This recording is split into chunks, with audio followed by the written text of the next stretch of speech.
In Heavenly Places, a devotional by Ellen G. White. How much does God love us?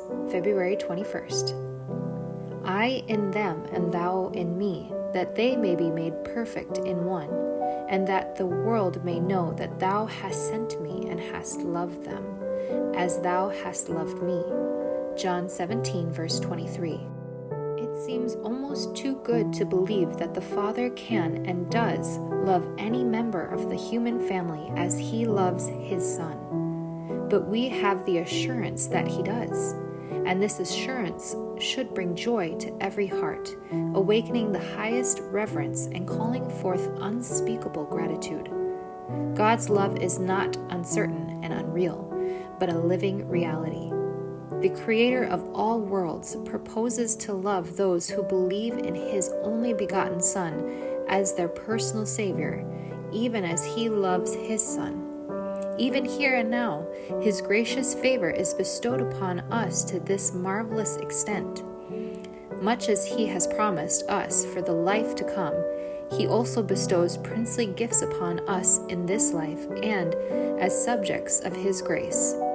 He would have us enjoy everything that will ennoble, expand, and elevate our characters. It is His design to fit us for the heavenly courts above. Those who live in close fellowship with Christ will be promoted by Him to positions of trust. The servant who does the best he can for his master is admitted to familiar intercourse with one whose commands he loves to obey. In the faithful discharge of duty, we may become one with Christ, for those who are obeying God's commands may speak to Him freely. The one who talks most familiarly with his divine leader has the most exalted conception of His greatness and is the most obedient to His commands. In the life of man, things sacred and secular are to be done, some in business lines, some in the ministry of the word, and some in various trades. But when a man gives himself to Christ and loves God with the whole heart, mind, soul, and strength, he serves with a devotion that takes his whole being. He recognizes the ownership of his powers and the ownership of himself.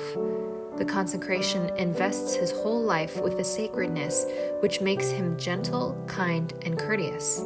His every act is a consecrated act. He is under Christ being trained for the higher grade above.